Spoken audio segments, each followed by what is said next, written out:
Allah menganjurkan kepada Nabi Muhammad sallallahu alaihi wasallam untuk selalu mengingatkan umatnya bahwa Allah itu adalah Tuhan yang menciptakan segalanya, termasuk diri manusia itu sendiri, dan bahwa Allah itu menciptakan manusia tidak sia-sia, karena Allah menciptakan manusia untuk memberi kesempatan untuk memilih nasibnya sendiri.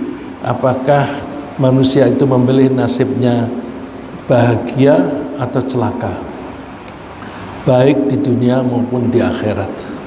Oleh karena itu Allah menganjurkan Rasulullah SAW untuk selalu memberi peringatan.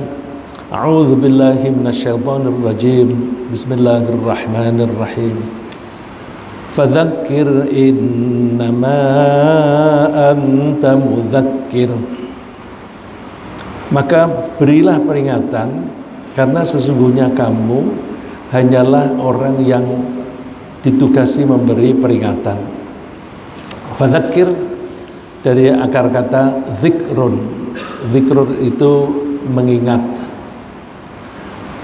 Dari kata kerja dzakara yadhkuru dzikron, mengingat atau menyebut. Kemudian dzakara ditambah tasdid atau huruf keduanya didobelkan menjadi dzakara yudzakiru. Kata perintahnya dzakir, artinya memperingatkan atau memberi peringatan atau mengusahakan supaya orang lain itu menjadi ingat. Innama anta mudzakir, sesungguhnya engkau hanya seorang yang bertugas memberi peringatan.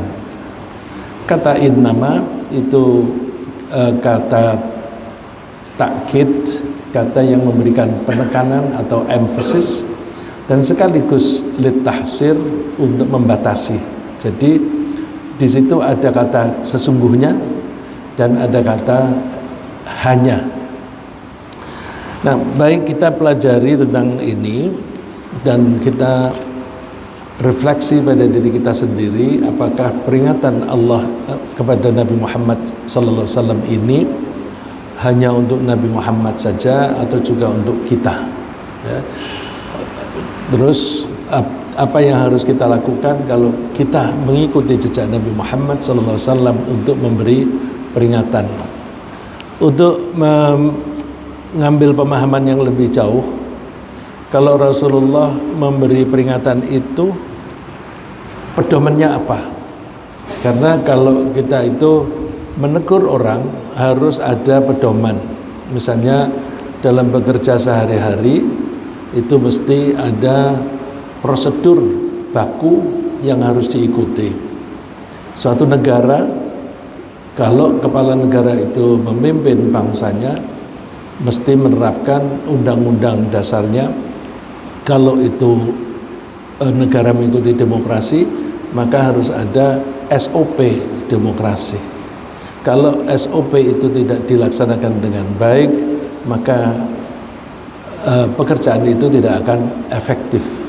Oleh karena itu harus ada pedoman untuk memberi peringatan. Allah menganjurkan pedomannya adalah Al-Quran, karena keselamatan kita itu dan kebahagiaan kita itu bergantung pada perilaku kita sendiri. Kalau kita berperilaku menyesuaikan diri dengan ajaran Al-Quran, maka insya Allah kita selamat dan bahagia di dunia dan di akhirat.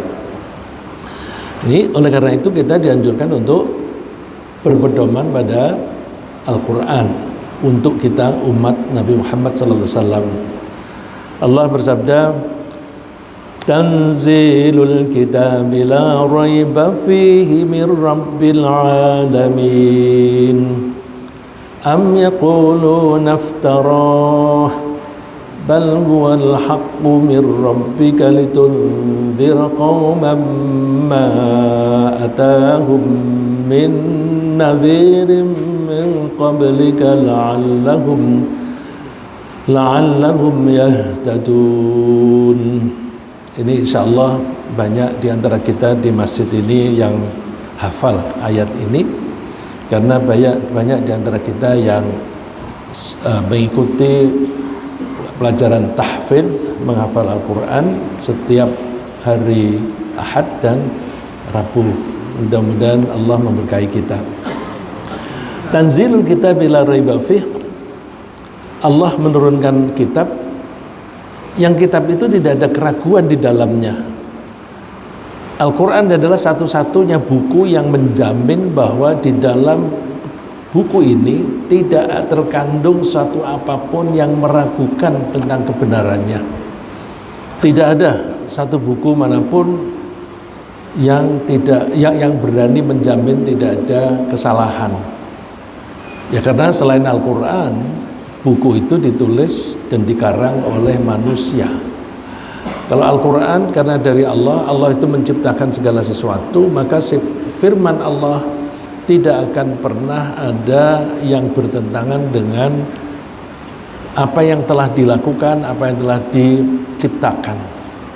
Maka kebenaran dari Al-Quran itu mutlak, tidak akan ada keraguan. Kalau kita membuat penelitian tentang suatu hal, mungkin ada salah, mungkin karena metodenya kurang pas, atau mungkin sampelnya itu tidak lengkap dan sebagainya.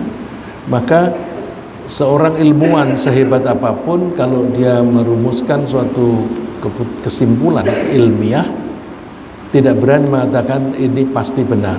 Cuma dia mengatakan bahwa ini adalah kesimpulan yang benar sesuai dengan penelitian ini. Tetapi kalau ada penelitian yang membuktikan bahwa ini salah, maka ini salah. Kalau Al-Quran sepanjang masa akan pasti benar. Karena apa? Alkitab Al-Quran ini mir rabbil alamin, datangnya dari Allah yang menciptakan dan dan mengelola alam raya ini. Tapi manusia itu cenderung untuk mengingkari. Am yaqulu naftarah. Apakah mereka mengatakan bahwa Nabi Muhammad itu mengada-ada? Karena beberapa orang kafir menganggap bahwa Muhammad ini kan hanya didikte aja oleh orang-orang yang ahli di bidangnya, dan dia menulis sendiri. Itu dibantah oleh Allah.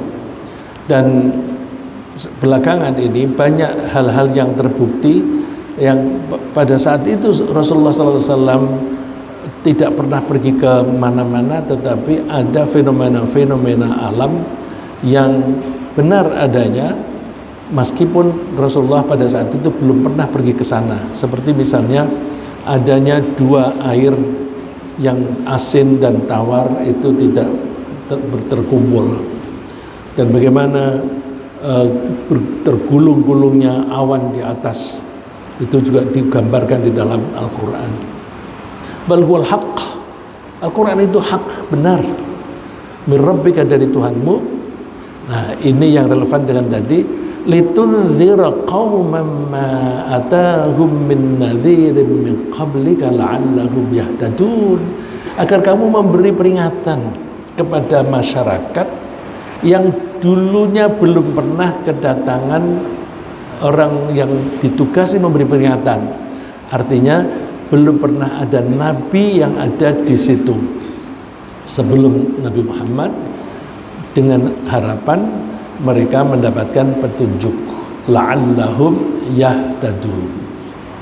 Yahtadun itu seringkali diartikan orang yang mendapat petunjuk, tapi seringkali lebih cocok diartikan orang yang bersedia menerima petunjuk. Jadi untuk satu saat di suatu kalimat yahtadun itu bisa diartikan orang yang mendapatkan hidayah atau mendapatkan petunjuk. Tapi banyak disebutkan yahtadun di Al-Quran, artinya bersedia menerima petunjuk. Jadi kalau kita ingin mendapatkan hidayah dari Allah, harus ada sikap kita mau menerima. Karena banyak orang yang tidak mau menerima diberi petunjuk, tidak mau menerima diberi nasihat. Jadi pedoman untuk memberi peringatan kepada masyarakat adalah Al-Quran. Kemudian Nabi Muhammad itu ditugasi hanya menyampaikan saja. Dia tidak ditugasi untuk menjamin bahwa masyarakatnya itu mesti semuanya beriman. Tidak. Fa in a'radu fama arsalnaka 'alaihim hafidha in 'alaika illal balagh. Maka kalau mereka itu berpaling, tidak mau mengindahkan ajakanmu, tidak mau mengindahkan peringatanmu, kami tidak mengutus kamu untuk menjaga, untuk mengawasi mereka. Tugasmu itu hanya menyampaikan saja. Udah, bala, sampaikan. Dan kita seringkali mendapatkan di Al-Quran itu bahwa berat menyampaikan, kadang-kadang itu berat kalau ada pesan dari Allah disampaikan kepada umatnya, karena kadang-kadang ada rahasia, kadang-kadang ada perintah yang, atau ada teguran dari Allah, seperti Allah menegur abasa wa tawalla. Allah menegur. Kalau kita dipesan sampaikan ya ini kepada masyarakat, tapi kalau itu isinya teguran, kita ini malu, nggak enak, nggak usah disampaikan. Rasulullah pasti menyampaikan apapun isinya. Bahkan ketika Rasulullah malu pun Allah menyebut malu-malu, nggak usah karena Rasulullah itu suka malu, ya masyarakat harus menjaga jangan sampai membuat Rasulullah malu. Seperti tadi yang dibaca oleh imam kita, ada para sahabat ketika diundang untuk makan-makan di rumah Rasulullah SAW, habis makan itu tidak semuanya pulang, sebagian itu duduk-duduk di situ ngobrol. Terus Rasulullah gelisah mau mengusir, ini pengikutku, tidak saya usir, kok berlama-lama di sini. Ya, lalu para sahabat ditegur, ya ayyuhalladzina amanu, yang dibaca tadi oleh imam, hai orang yang beriman, kamu jangan masuk ke rumah Rasulullah SAW tanpa diundang. Kalau kamu diundang untuk makan, silakan datang, tapi habis makan cepat pulang, jangan bersantai-santai ngobrol di situ. Rupa-rupanya ya para sahabat itu manusia juga seperti kita. Saat itu sedang diundang oleh Rasulullah makan-makan di rumah, kalau tidak salah di rumahnya Ibu Zainab. Orangnya cantik. Lalu sahabat itu sebagian duduk-duduk di situ menikmati istri Rasulullah mondar-mandir, cantik begitu. Lalu ditegur oleh Allah, cepat pulang.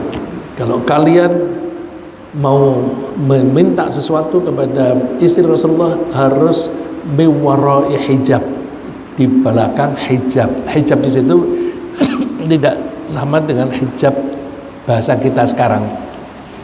Kita bilang kalau dia pakai hijab itu artinya memakai pakaian yang pakai kerudung yang menutupi aurat.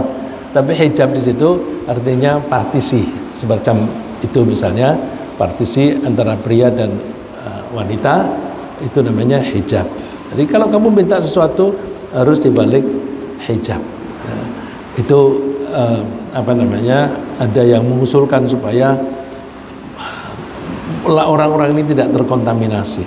Itu ditegur, dan orang-orang diberitahu bahwa kalau kamu berlama-lama di rumahnya, itu Nabi itu malu. Kalau dia malu, itu kan kamu menyakiti hati dia. Nggak boleh kalian menyakiti dia. Dan setelah Nabi wafat pun kamu tidak boleh menikahi mantan istrinya, ya, selamanya. Jadi meskipun mereka cantik-cantik juga tidak boleh. Dan memang kebetulan waktu itu ada seorang laki-laki yang mencintai, yang menyukai lah Kemudian dalam hati dia mikir, nanti kalau ini karena istrinya ini masih muda sekali, kalau Rasulullah sudah wafat, aku ingin menikahi wanita ini. Langsung ditegur oleh Allah, kalian tidak boleh menikahi mantan istri Rasulullah selamanya. Dan akhirnya begitu ditegur semacam itu, sahabat itu menyesal dan bertaubat, dan dia justru karena merasa bersalah, dia membela Nabi itu lebih kuat lagi untuk membuktikan bahwa dia itu taat kepada Allah. Nah, kalau misalnya ada orang-orang yang diperingatkan oleh Allah itu tidak mengindahkan, Nabi tidak boleh tidak ditugasi untuk bertanggung jawab. Tapi sebagai orang yang bertanggung jawab dalam melaksanakan tugas, itu biasanya ada rasa bersalah, ada merasa sedih kalau misinya itu gagal atau misinya kurang berhasil. Maka seringkali Rasulullah itu sedih sampai dikhawatirkan kesedihan itu bisa membuat dia sakit dan bahkan meninggal dunia. Maka Allah menghiburnya, fala'allaka bakhi'un nafsaka ala atharihim illam yu'minu bihadzal hadithi asafa. Apakah barangkali kamu akan membunuh dirimu? Jangan kamu bunuh diri. Sampai Rasulullah dipesan oleh Allah sendiri, jangan kecewa, jangan sedih gara-gara orang-orang itu tidak mau mempercayai Al-Quran ini. Ya. Ala atharib illam yu'minu bihadzal hadithi asafa. Kamu sedih karena mereka tidak mau mengimani percakapan ini. Nah, percakapan ini kembali tadi artinya adalah Al-Quran. Ya. Jadi ada orang-orang yang tidak mau. Rasulullah karena sangat bertanggung jawab, maka dia merasa sedih kalau misinya itu tidak berhasil. Ini sama dengan orang tua yang mempunyai rasa tanggung jawab yang besar dalam mendidik anak, maka ketika anaknya itu melakukan pelanggaran kecil saja, dia sudah sedih, dia akan memperingatkan. Tapi ada orang tua yang nggak peduli pada pendidikan anak, sehingga anak itu nakal pun dibiarkan, main dengan siapapun juga dibiarkan, bahkan anak perempuan pergi menginap dengan laki-laki lain dibiarkan saja. Itu karena tidak ada rasa tanggung jawab. Nah, ini kalau kita mengikuti jejak Nabi, ketika kita mendapatkan tugas, kita mesti melaksanakan tugas itu dengan baik, dengan rasa tanggung jawab, tetapi tidak perlu putus asa. Kemudian apa yang dipesankan itu yang terutama?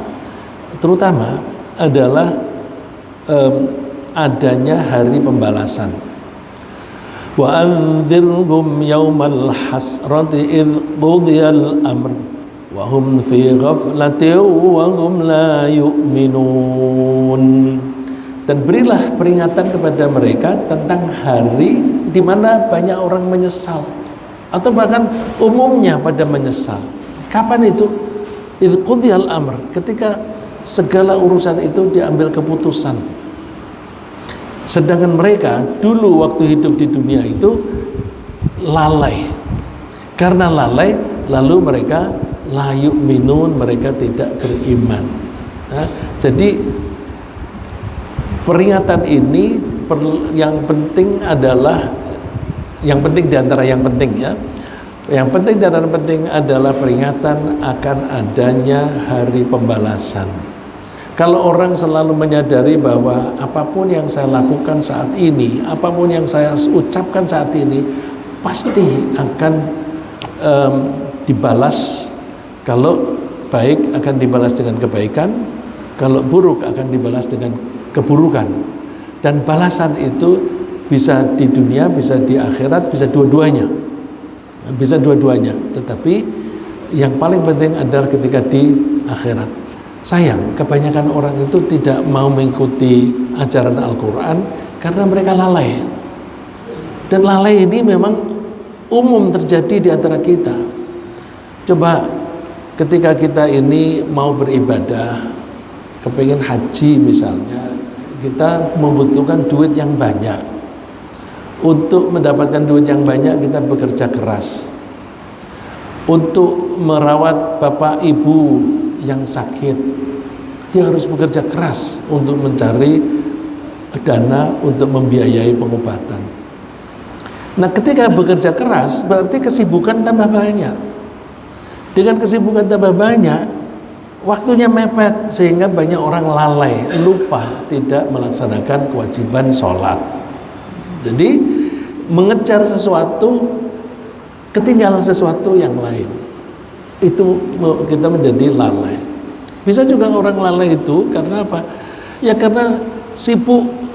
Kita ini kebanyakan kita, umumnya bahkan kita itu ketika punya anak, kita itu memikirkan bahwa suatu saat kita ini akan lemah dan meninggal dunia. Maka kita akan mendidik anak-anak kita.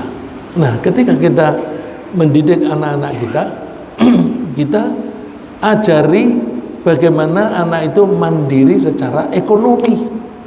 Tapi banyak di antara kita tidak mengajari anak bagaimana supaya mandiri secara kejiwaan.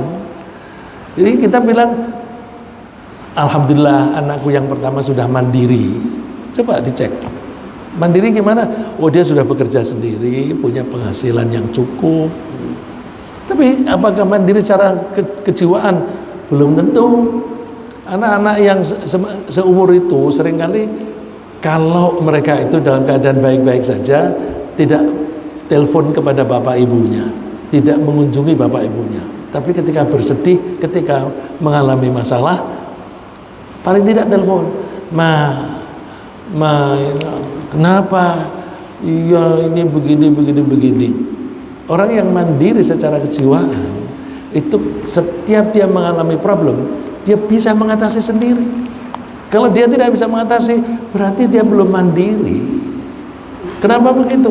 Ya karena anak-anak itu tidak diajari bagaimana mengatasi masalah. Kita tuh seringkali mendidik anak itu salah.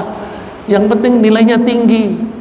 Tidak dipedulikan bagaimana cara mengerjakan soal itu. Tapi pokoknya nilainya tinggi. Akibatnya apa? Anak itu mengejar nilai, tetapi tidak begitu memperhatikan tentang bagaimana mengatasi masalah, mengatasi soal itu. Dan ya guru pun juga kadang-kadang seperti itu. Guru itu pekerjaannya itu waktunya tidak hanya ketika di sekolahan, karena seringkali mereka memberi ulangan terus dibawa pulang di rumah kerja lagi. Orang seringkali menganggap guru itu kerjaannya ringan. Enggak, dia pulang pun masih ada pekerjaan, memberi nilai ulangannya. Sebelum berangkat juga harus mempersiapkan materi yang akan diajarkan. Jadi waktunya panjang untuk bekerja. Tapi karena sibuk begitu, anak-anak dikasih soal yang nanti ngoreksinya gampang, yaitu apa? Kasih multiple choice, pilihan A, B, C, D. Nah, kalau A, B, C, D itu nanti menilainya gampang. Nanti di copy, kalau zaman dulu itu dilubangi. Nah, kalau sekarang bisa juga pakai komputer.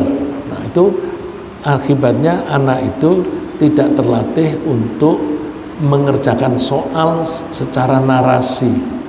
Nah, itu kalau lebih jauh lagi, orang tua seringkali menyerahkan pendidikan itu kepada sekolahan, padahal sekolahan zaman sekarang itu mendidik anak supaya mempunyai keterampilan. Dengan keterampilan itu dia bisa bekerja. Jadi sekolahan itu hanya melatih keterampilan bekerja, tapi tentang mengatasi kesulitan hidup tidak pernah diajarkan. Di sekolahan tidak diajarkan, di rumah pun juga tidak diajarkan. Akhirnya tidak mandiri. Nah, orang yang tidak mandiri itu seringkali lalai akan tugas. Nah, contohnya ya, orang kalau misalnya ingin kaya, dia tidak mencari cara bagaimana supaya mendapatkan penghasilan yang lebih banyak dengan cara yang efisien. Tapi apa? Ya, yang tidak mengetahui agama bisa mencuri, bisa judi, bisa korupsi. Yang ngerti agama Berdoa saja, sholat banyak-banyak, berdoa, tapi tidak melakukan perbuatan-perbuatan yang sifatnya inovatif. Nah, akibatnya mereka rajin berdoa ketika menghadapi kesulitan, tapi begitu menjadi kaya tidak lagi mendekati Tuhan. Kok kamu sekarang tidak pernah lagi sholat duha? Dulu rajin sekali. Iya, dulu kan aku miskin. Katanya kalau rajin sholat duha itu bisa kaya begitu. Terus kamu sukses. Alhamdulillah sekarang sudah menjadi orang kaya. Nah kan aku dulu rajin sholat duha itu supaya kaya. Sekarang kan aku sudah kaya. Kalau sudah kaya nggak perlu lagi dong sholat duha. Nah itu oleh karena itu pada saat itu, saat di hari kiamat, baik yang jahat maupun yang baik itu akan menyesal. Yang jahat itu menyesalnya, kenapa aku dulu melakukan dosa. Orang yang soleh menyesalnya, kenapa aku tidak lebih banyak lagi. Jadi misalnya bersedekah roti 1, kemudian ternyata di akhirat, wah pahalanya dilipat gandakan. Tahu begitu kan dulu aku tidak ngasih hanya 1 roti, 1 potong kue saja. Aku kasih lebih banyak, ternyata hadiahnya lebih banyak. Terus ketika rajin pergi ke masjid, ternyata setiap langkah aku pergi ke masjid pahalanya berlipat-lipat. Kenapa aku dulu tidak lebih rajin lagi ke masjid? Kenapa aku ke masjid mencari cara-cara yang paling gampang? Ya kalau seperti saya pakai kendaraan ya karena agak jauh dari sini. Itu jadi ada orang yang rumahnya jauh, kemudian ditawari tempat tinggal yang dekat masjid, dia bilang enggak, kalau aku terlalu dekat dengan masjid nanti langkahku menuju ke masjid terlalu sedikit. Aku kepengen melangkah lebih banyak. Jadi alhasil orang yang soleh pun juga menyesal karena kepengen dulunya itu lebih banyak lagi. Kemudian bagaimana sih cara menyampaikan peringatan? Caranya mesti dengan cara yang baik, dengan cara yang lemah lembut, penuh kasih sayang. Ini ayat ini saya merasa bagus sekali sebagai pedoman kita berdakwah, pedoman kita memberi peringatan. Fabima rahmatin minallahi linta lahum, karena kamu mendapatkan rahmat dari Allah, maka kamu bisa bersikap lemah lembut terhadap mereka. Coba, jadi Rasulullah disuruh berperilaku lemah lembut kepada setiap orang. Orang itu bisa jadi musuhnya, ya, seperti Abu Jahal itu musuhnya, tapi Rasulullah dianjurkan dengan lemah lembut. Bisa juga orang-orang yang sudah nurut kepada beliau, berarti kan murid, pengikut. Kepada muridnya pun beliau tetap lemah lembut. Jadi tidak mentang-mentang itu murid saya lalu terus saya nyuruh ayo ini dengan cara yang kasar. Enggak, tapi Rasulullah itu tetap dengan cara yang lembut. Jadi dan seringkali orang mengutip ayat atau perintah Allah kepada Nabi Musa. Nabi Musa kepada Fir'aun saja yang sejahat itu juga dianjurkan faqula lahu qaulan layyina. Katakanlah kepada Fir'aun kata-kata yang lemah lembut. Kontradiksinya kalau orang tidak mau lemah lembut, walau kunta faddan ghalidhal qalbi lan faddu min haulik. Kalau kamu itu kasar dan keras di hatimu, maka orang-orang akan berpaling darimu, artinya tidak mau mendekatimu. Nah, yang terjadi pada zaman Rasulullah, setiap hari ada saja orang yang beriman, sehingga ada yang menulis tokoh yang paling berpengaruh di dunia ini nomor 1 adalah Nabi Muhammad SAW. Karena apa? Beliau lahir dan dibesarkan di daerah di mana semua orang itu, hampir semuanya itu menentang Allah dan banyak melakukan kejahatan, melakukan pemerasan dan sebagainya. Tapi Rasulullah bisa mengajak mereka untuk mengikuti ajaran Allah, dan Rasulullah bisa menyaksikan hasil dakwahnya itu selama beliau masih hidup. Mana ada orang yang mempunyai ide untuk membangun suatu masyarakat, tapi ide itu bisa diterapkan pada saat orang itu masih hidup? Nggak ada, ya, nggak ada. Paling yang bisa disaksikan itu kalau bisnisnya menjadi besar, itu bisa. Tetapi mengubah perilaku masyarakat itu tidak bisa. Itulah makanya orang Mekah itu, orang kafir Mekah selalu berusaha untuk memerangi Nabi, supaya Nabi Muhammad ini bisa segera dibunuh, karena kalau tidak makin hari pengikutnya makin banyak. Nah, terus bagaimana sih cara supaya kita bisa lemah lembut pada orang lain? Ini penting. Fa'fu anhum, maafkanlah mereka. Kita ini diajari oleh Allah menjadi pemaaf. Allah itu pemaaf. Kalau kita minta Allah memaafkan kita, tetapi kita sendiri tidak mau memaafkan orang lain, bagaimana Allah memaafkan kita? Maka kita dianjurkan memaafkan orang lain. Bahkan Allah menganjurkan kita memaafkan orang pada saat kita marah. Ini luar biasa. Dan itu ajaran Al-Quran. Wa idza ma ghadibuhum yaghfiru. Orang-orang yang baik itu, wa idza ma ghadibu, kapanpun mereka marah. Dalam bahasa Arab, idza itu artinya kapan atau apabila. When bahasa Inggrisnya. Kalau ditambahin ma, wa idza ma itu sama dengan whenever, kapanpun. Jadi wa idza ma ghadibu, kapanpun orang-orang Islam itu yang baik itu marah, yaghfirun, mereka itu memaafkan. Kita biasanya suka bilang kalau orang itu minta maaf, ya maafkanlah saya. Nggak ada maaf, masih marah aku. Nggak ada maaf, aku masih marah. Nah, itu tidak mengikuti ajaran Islam, tidak mengikuti ajaran Al-Quran. Nah, tentu untuk bisa memaafkan orang lain ini perlu kita belajar dan berlatih, ya.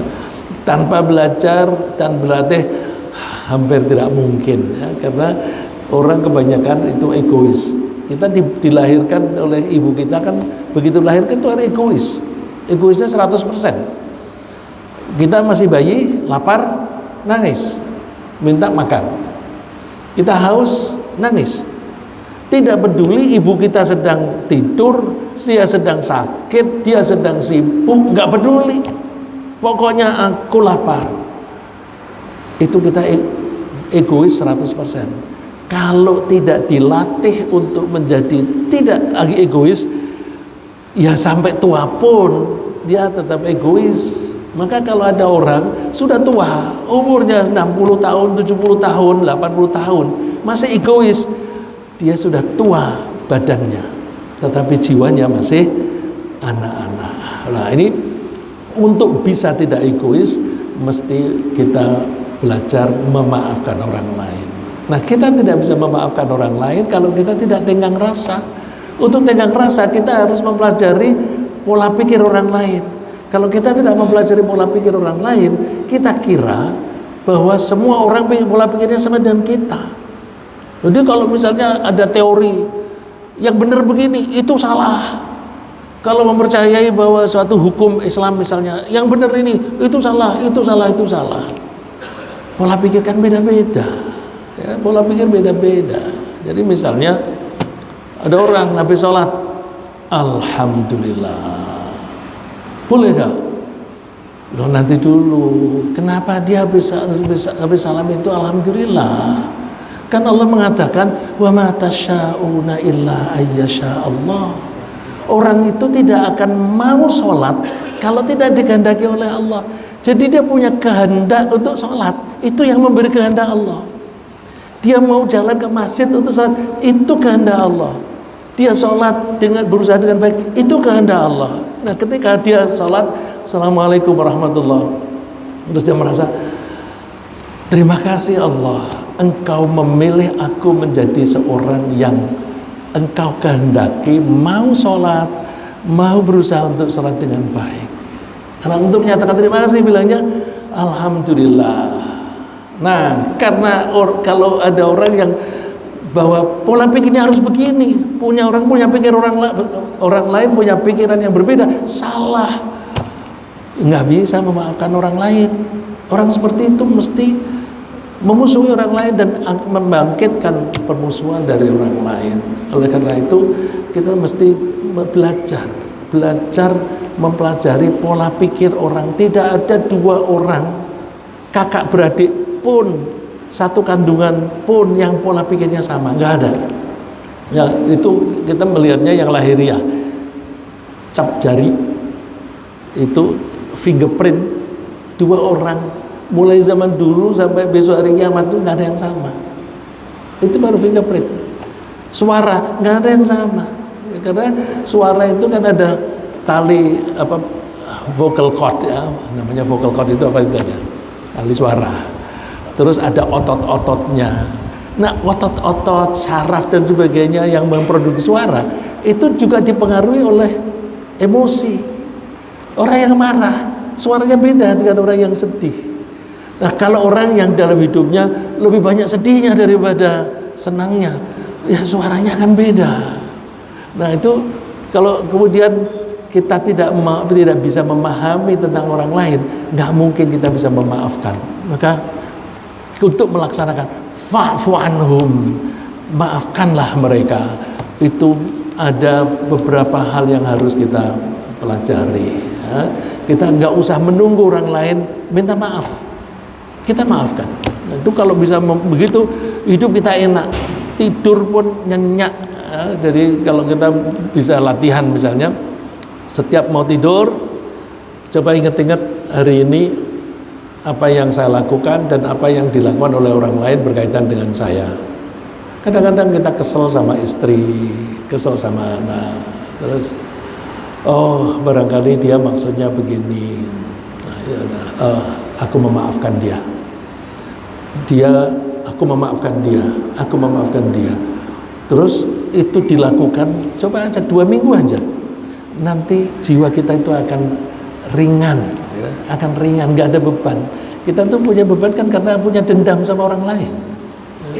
Kalau kita satu rumah tangga itu isinya orang-orang yang dendam, habislah. Apalagi negara dendam mendendam seperti negara kita saat ini. Aduh, kapan kita ini damai? Ya? Bukan hanya itu, bukan hanya maafkan, mohonkan maaf orang lain, wastaghfir lahum, dan mohonkan mereka ampunan dari Allah. Nah, ini kalau kita membaca hadis kita tergelitik.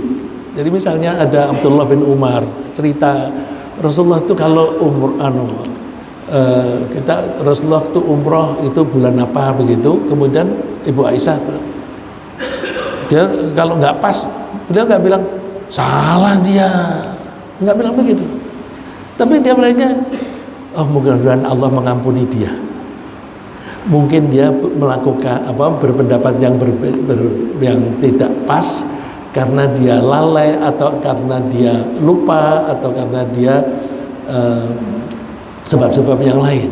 Jadi kalau ada orang lain yang salah, itu justru mudah-mudahan Allah mengampunimu, gitu.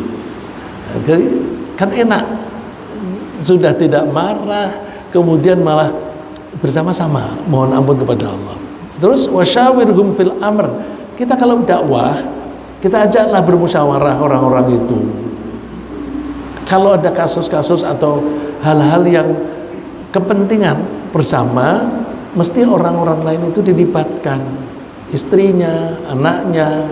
Nah ini kalau kita berdakwah, dzakir, memberi peringatan kepada orang lain diajak diajak bermusyawarah.